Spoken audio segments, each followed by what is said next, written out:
Despite Brazilian theoretician Haroldo de Campos is not the primary focus of my research, I identify him as one of the most innovative thinkers of translation in the 20th century, although he remains scarcely studied outside Brazil. That's why I'm bringing him here. The general aim for today's talk is to discuss, and maybe to broaden, the most well-known aspects of Campos' theory of literary translation. This theory of translation was coined by himself as Transcreation, that's in Portuguese, and Transcreation as it has been translated to English, as we will see in a few minutes. This approach to translation has been associated to some of his radical interventions to the target text. As a result, it has been circumscribed to the translation of poetry, which he mostly did. Viewing it, aside from that, viewing it as a post-colonial or cannibalistic theory has not helped much for a better understanding of this theoretical input. Today, I will propose to think transcreation as a frame for thinking the relation between vernacular literature and translated literature, both in practical translation and in theoretical terms. So that's Haroldo de Campos did not only do that, but basically what I'm going to focus on is on this, because it comes from two later essays from his work. I'm going to start quoting Anthony Pym himself here. It's not a bad idea. We are here and we can... since all translators are always theorizing, Pym says, it would be quite wrong to separate the theory from the practice. This statement is even more exact in the case of prolific figures that perform more than one rewriting task, to use André Lefebvre's words. In the case of Campos, although it is also valid, considering that aside from theorizing, he did build a theory, we will try now the opposite way, leaving translation and poetic practice aside to get hold of his intellectual heritage by itself. If that's possible or not, we're going to try to discuss it today. It may be a way to broaden its circulation, to broaden Campos' circulation in the translation studies field. Nevertheless, for those not familiar with this Latin American thinker, I'm going to say a few things about him. He was a poet, a critic, a translator. He was born in 1929, he died in 2003. He was born in Sao Paulo, and he called this city his home during all his life, and it's quite unusual, or curious at least, that he always lived in the same house. And along with his brother, Augusto de Campos, and Decio Pignatari, they founded the Noigandres group in the 50s, and they actively started publishing poetry, translations, and critical works in the press and in book format shortly afterwards. So the press work was quite intense, and they carried that throughout all their lives.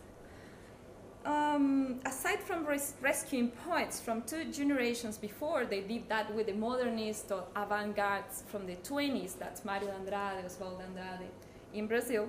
They early contacted poets and critics, such as Ezra Pound, for instance, as a gradually more and more diverse group of overseas affinities.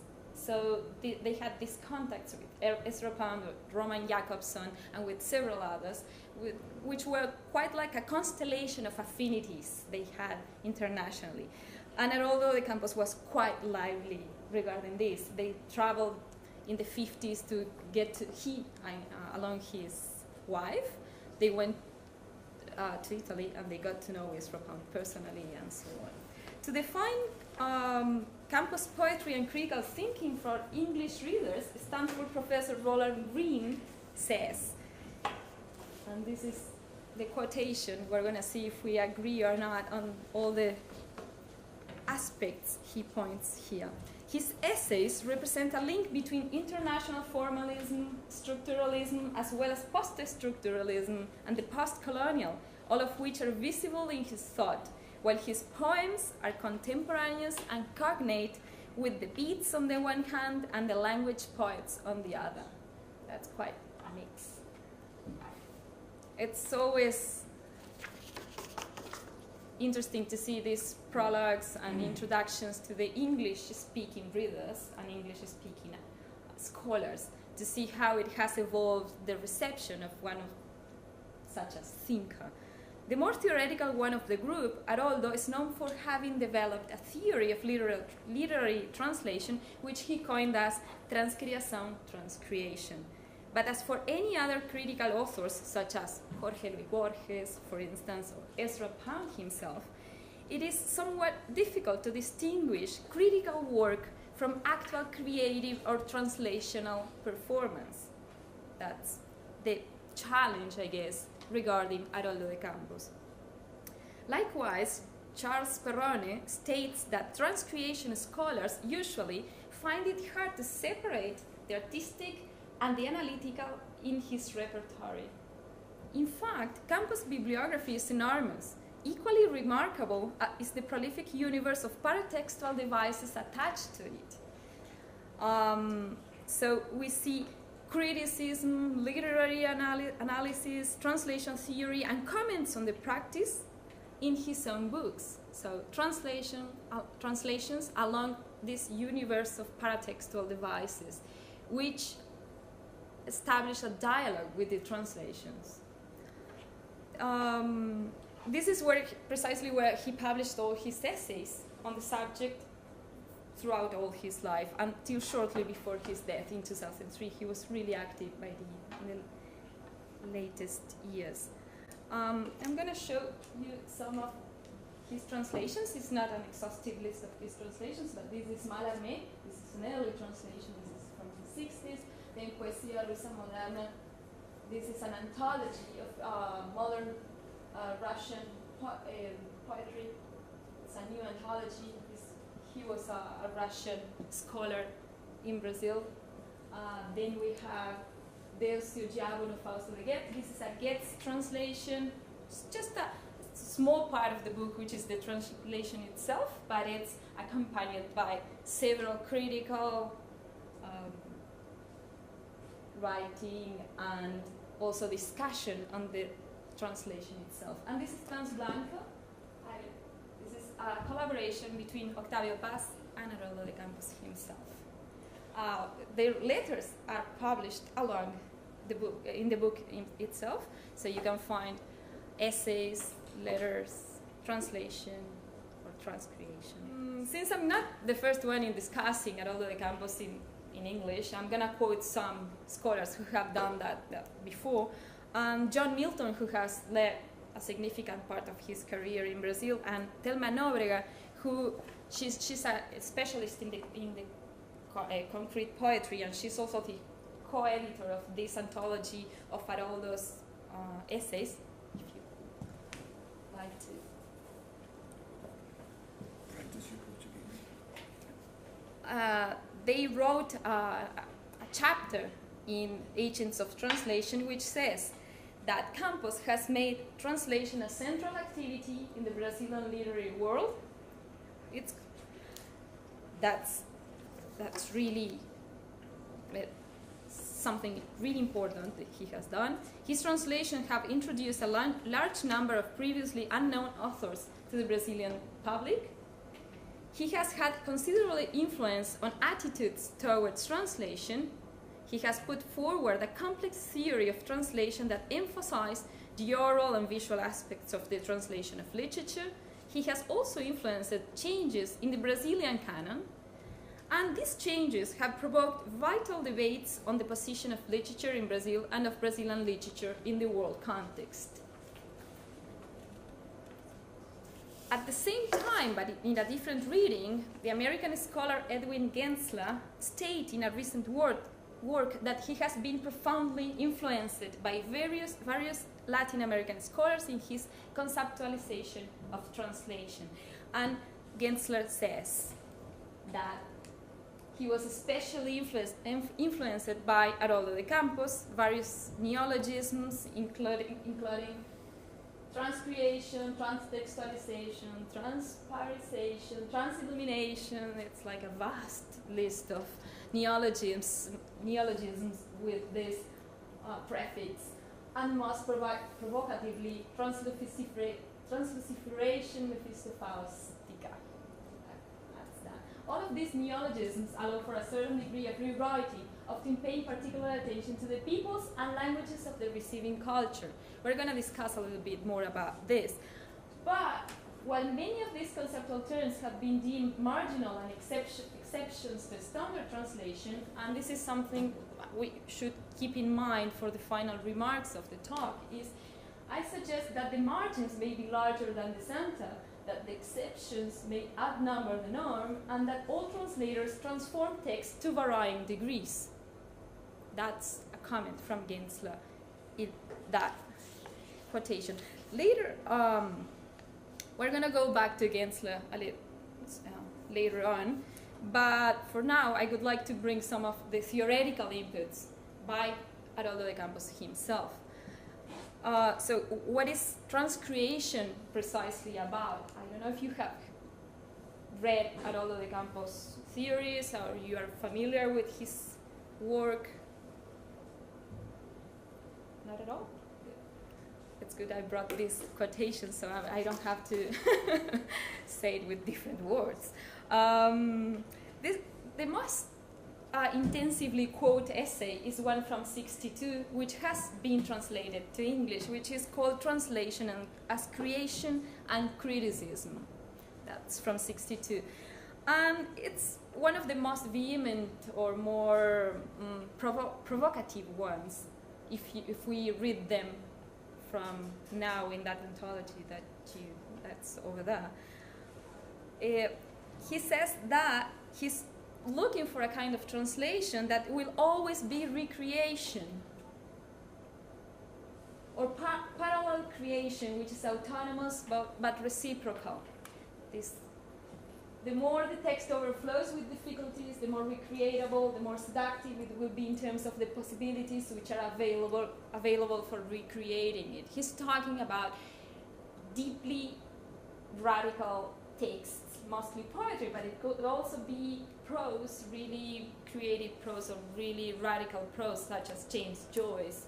They did translate the Finnegan's Wake, so that's something we should take into account. But we're trying to take it a little bit out of just his translations and trying to focus on the theoretical ground, the theoretical input.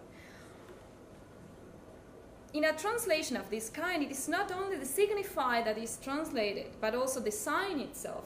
Here's Peirce gradually and more semiotically talking about that. Its physicality, its materiality. Signified semantic parameter will merely and only constitute the boundary of the recreative task.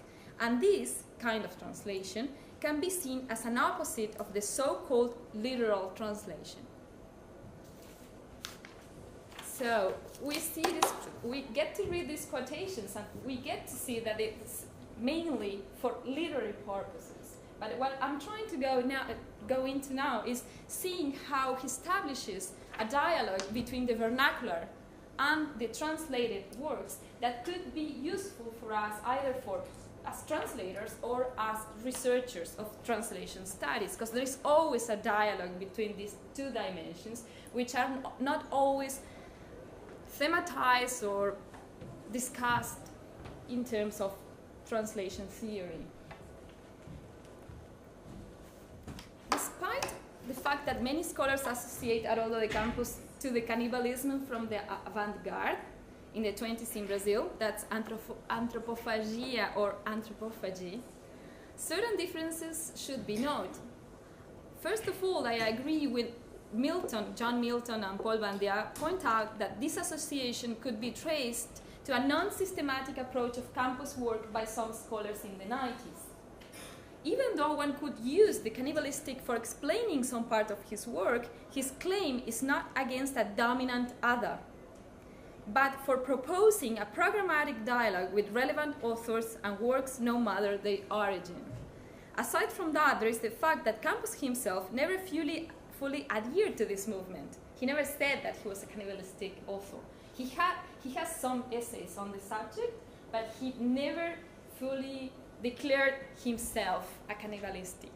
That was from the vanguard, from the avant-garde in the 20s, and he did establish a dialogue with that, but not declaring himself a cannibalistic author. Aside from that, but the thing is, the misinterpretation is quite widespread, or misinterpretation, or this reading, for not saying misinterpretation, right? Edwin Gensler reproduced the link. He says that the emphasis of anthropophagia on the creative and transformative nature of translation, or in Haroldo de Campos is establishing a link between one and the other, creative neologisms, transcreation, etc. And in terms of my argument in this chapter on international transluciferação Mephistofaustica, have challenged definitions, so these definitions of translation have challenged definitions of static texts and forced scholars to rethink the very definition of translation.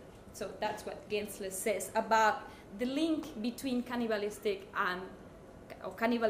and Haroldo de Campos. We find a similar position in Elsa Vieira's work. She's a Brazilian scholar who has been working in the English-speaking world. And she writes a chapter in Susan Basnett's Post-Colonial Translation, Theory and Practice, which is entitled Liberating Caliban's Readings of Anthropophagia and Haroldo de Campos' Poetic of Transcreation. And aside from that, Maria Timoczko goes a step further, stating that the proposal of a post-colonial translation theory had been preconfigured by authors such as Haroldo de Campos. So these are the main trends, or the main trends in a really reduced cycle of scholars who are dealing with Haroldo de Campos in the English-speaking world. And I'm not being exhaustive in this list of quotations. It could be said that he did revisit the legacy of cannibalism of Oswald and Mario de Andrade. Those are the poets from the 20s he established a dialogue with, but he did not adhere to its principles, proposing a more internationalist program. He did establish a dialogue with several other theoreticians from all different traditions and different languages, and not political or deliberately ideological as a post-colonial approach might or could be. Besides, regarding cannibalism, Campos' theorization is more semiotic and philosophical in the sense of philosophy of language. A trace that cannibalism, of course, lacked, of course, or I don't know if of course would be the way of saying, but that cannibalism did not have this trace. He has not been translated a lot. That's something that we see in the last few decades, despite the fact that, and we have this, that English works as a language for validation, not only for English-speaking scholars, but also for scholars from other traditions that use English as a lingua franca.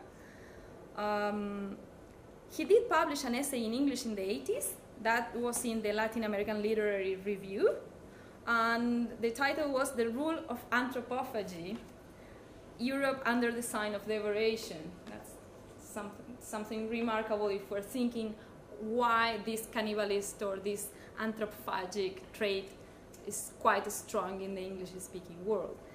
But there is one book which is from 2007, that's Novas, and it's selected writings, both of poetry and critical essays. And we have this, the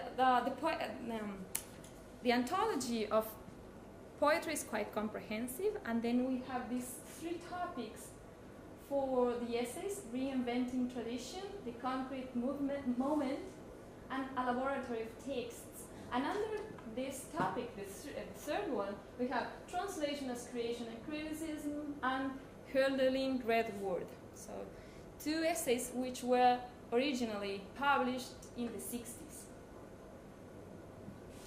But aside from that, under the second topic, the first topic, reinventing tradition, there are 3 essays which are about 3 poets, Gregorio de Matos, Joaquim de Sousa Andrade, and Oswald de Andrade, which are part of the vernacular archaeology I'm going to highlight today.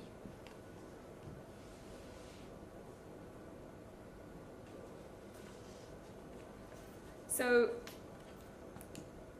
discussion in English scholarship, I'm bringing only a few essays from translation studies scholars, which are John Milton and Nóbrega in the role of Haroldo Augusto de Campos in bringing translation to the fore of literary activity in Brazil. That's the name of the essay, which was published in Agents of Translation. That's a whole chapter for Haroldo de Campos. They start by affirming that there is almost no systematic approach to Haroldo's translation thinking outside Brazil, and they reveal an in-depth knowledge of the subject. As I said, Milton has led his entire career in Brazil, and Thelma Nóbrega is a specialist in concrete poetry, with references not only to the first essays on translation, but also to the later and more erudite ones. Gensler also presents Campos in Translation and Identity in the Americas, new directions in translation theory, but he's based on Elses Vieira's previous work. What I found when researching this topic, so how has Haroldo de Campos been discussed among English-speaking scholars, and without being exhaustive, is that it has been predominantly been conducted from the area of literary and comparative studies, and not just from translation studies. For instance, in 2004, American critic Marjorie Perloff discussed Campos regarding his translation approach to poetry in differentials, poetry, poetics, pedagogy. 10 years after that, comparatist Ignacio Infante, he deals with translation also, examined the ways in which transcreation contribute to the circulation of modern poetry and poetics across the Atlantic. Discussions of the Baroque trace in Campos appears in Baroque New Worlds, Representation, Transculturation, and Counter-Conquest by Lois Parkinson Zamora and Monica Cao. So there is some discussion, and these are some of the, not the main, but some of the works who are devoted to Haroldo de Campos.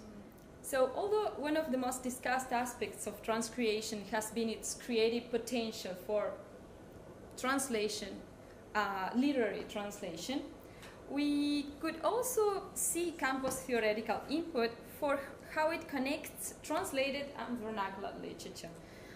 So criticism via translation was not possible without the simultaneous archaeology of Brazilian literature he, along with the Noigandres group, carried out since the 50s, either by himself or in the group. Campos proposed new readings of the modernist avant-garde from the 20s, especially of Mario de Andrade and Oswald de Andrade, by re-editing or lost or rare works of these authors. There's also something, there's some other authors that were discovered or re-edited by them, such as Pedro Quilquerri and Sousa Andrade. Those are all poets who were not studied or not discussed by the Brazilian Academy until then. To sum up, it is possible to affirm that concrete poets were continually looking for aesthetically relevant pieces of vernacular literature and formal translations to adopt them to their practice. They did that the same with some former translators too. So let's look back into the past to see which works may be relevant to our practice, or let's see which translations, which previous translations could be interesting for our own translation of foreign authors. as Bessa and Cisneros put it for Campos, and I'm quoting now, a text meaning is revealed or light thrown on it through the history of its various translations. And they bring the eloquent example of how Campos uses Noel Rosa's sambas, so a kind of song, for the translation of Horace. So that's quite radical in terms of how he managed and how he used the repertoire of previous Brazilian works, either translated or vernacular, for his own work.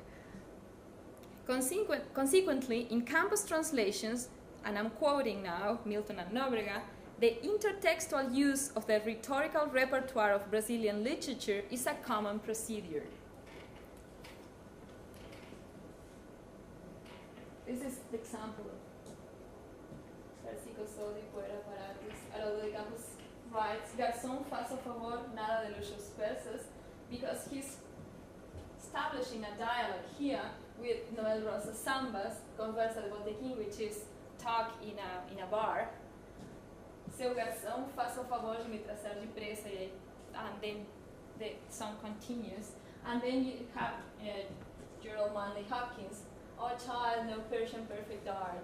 So you see the differences and how he uses this repertoire, this legacy for transforming and also rereading tradition and making a translation of tradition, as he puts in some of the essays we're going to discuss now. So why these two essays? There are several essays. You have been reading at least the content of the book. There are several essays on translation, but these two, I guess, are quite significant because of a number of reasons. I would like to pay particular attention to the theoretical corpus itself and not to the practical translation it is attached to, trying to highlight its usefulness for a broader spectrum of fields other than just creative literary translation. It has been difficult, even in Portuguese, to read Campos' entire translation-related thinking because until 2015 we did not have an anthology of his writings on the subject. That was only in 2015. I tried to make a proposal, a sequence in Mutatis Mutandis journal in 2012. There was an article on his essays on translation, and until then I was not able to find any comprehensive anthology of his writings on the subject. They say that Haroldo de Campos himself wanted to publish an anthology of these texts before he died, but he was not able to complete this task. And I guess that lack of material until 2015 has a lot to do with the fact that only his first few essays are the ones which are more discussed and have been translated and have been highlighted by people working on the subject.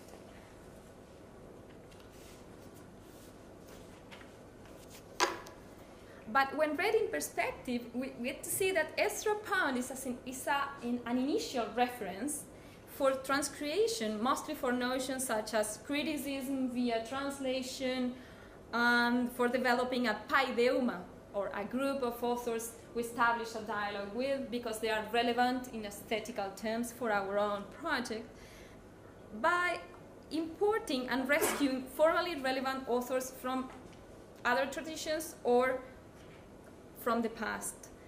But I have already said Campos' most sophisticated dialogue is with Walter Benjamin. The German philosopher, and his essay, Die Aufgabe der Übersetzers, is the core of transcreation, and it is a text that Campos goes back to once and again throughout all his life, looking, as he says, for a secular key to access the pure language. So he discusses Benjamin, and he says that he needs to take this religious cloth out of the idea of pure language in order to access to another dimension of translation, with Walter Benjamin certainly enables him to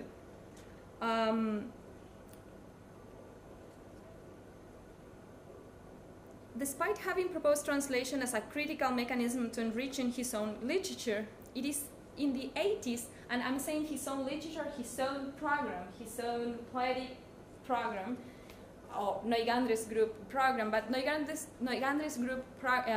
group only lasted for a few years, and he evolved in different ways. He started dialogue with a more Baroque perspective of literature, some other authors, and it's quite different the paths they followed. If you see Augusto de Campos, Haroldo de Campos, and Decio Pignatari. It is in the 80s that Campos deepens his conceptualization of history and the importance of vernacular literature for translation, serving both as a tradition with lacks and demands certain oeuvres, and more notably, as a repertoire of solutions. While it is true that he had already addressed this subject in the 60s, because he was dialoguing with Roman Jakobson because of the importance of a synchronic description of literary production, it is also true that it's in the 80s that he published renewed and deeper inputs for translation theory. So this is the first essay I wanted to talk about. And Gensler himself, he says that includes some of the Campos' key theoretical and I could argue most post-colonial and postmodern concepts.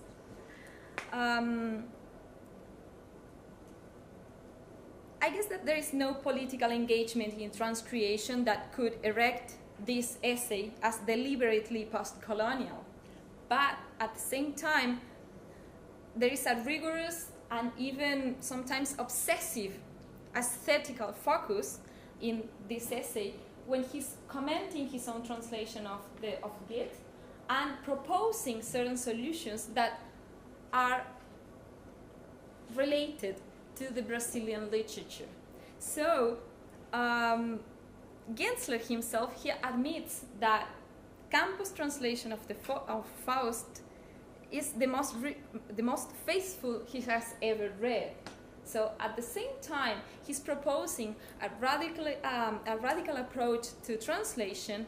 It's a more etymological and more aesthetical focus on on the sign itself of literature that enables him to propose a translation that, for Gensler, at least he's a specialist in the German literature, is the most faithful he has ever read. So what we see here is a return to Walter Benjamin and the concept of pure language, stating that it's a rebel angel, the one that governs literary translation, aiming at transforming, even for a single instant, the original in the translation of its translation. However, I believe the most productive aspect of this essay is how it links translation to a repertoire of solutions already available in the target language or in the target literary tradition. And that's, for example, he goes back to João Cabral de Melo Neto, that's a poet from the 20th century, for translating Goethe. By suggesting the viability of mixing Cabral's verses in between translated verses, Campos ends up proposing a palimpsest as an enriching approach to translation. Another example of this theoretical appropriation of vernacular for translation is Campos' defense of the invention of composed words in Portuguese, something that Portuguese does not have, and German, of course, has. He justifies this apparent transgression going back to Sausandrede, that's a poet from the 19th century, and to Odorico Mendes, a translator from the same century. There are two options for understanding these proposals when we read them as critical essays and we try to see them as proposals for translation theory itself. We're seeing either comments on translation or a theorization that does not necessarily adjust to what is done in translation. So that's something that should be done. We were talking about that before the beginning of this talk.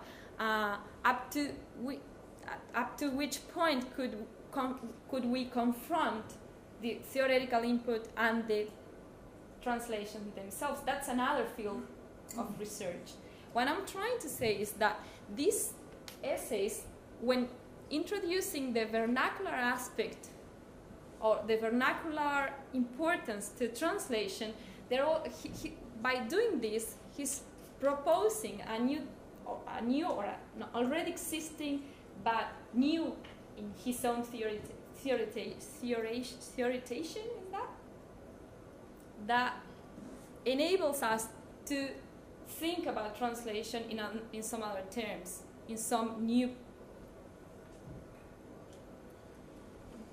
perspectives, let's say.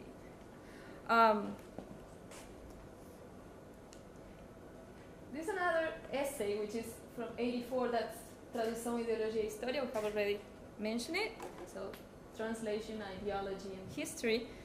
And here we find an inquisitive revision of extra-textual factors for translation. And it's not the social, and it's not the political, and it's not some other extra-textual, but it's some kind of rescuing the historical experience through translation. Here we find a dialogue with Henri Mechanique. He quotes Mechanique in his own text. It's another secular translator of the Bible, and Haroldo de Campos was already translating some part of the Ecclesiastes. And there is also an extended argument against a well-known Brazilian theoretician, that's José Paulo Paes, and his opinion about some Augusto de Campos' translation of the Rubaiyat by Persian poet Omar Khayyam via Edward Fitzgerald. So he's proposing that there is nothing wrong in taking Edward Fitzgerald's translation as an original for enriching the experience of the Brazilian reader.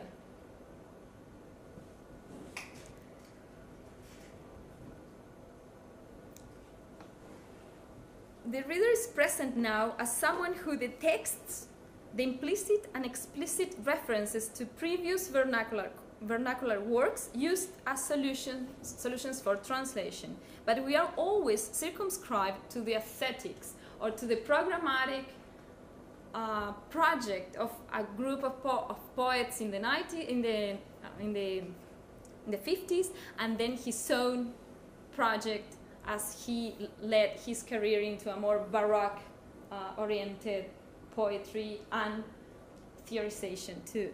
It is not necessary, I think it's not necessary to go into more examples to think about the central aspect of Campos' theory, providing there is always an existing background, vernacular, untranslated, so when we are translating, we always have this background, from where translators extract or not their solutions to literary works. Campos' theory appears to be a way to work with this dimension of practice and research. He gives examples that help to clarify this inevitable dialogue we are establishing with tradition as translators and also as researchers when we view this phenomena from outside.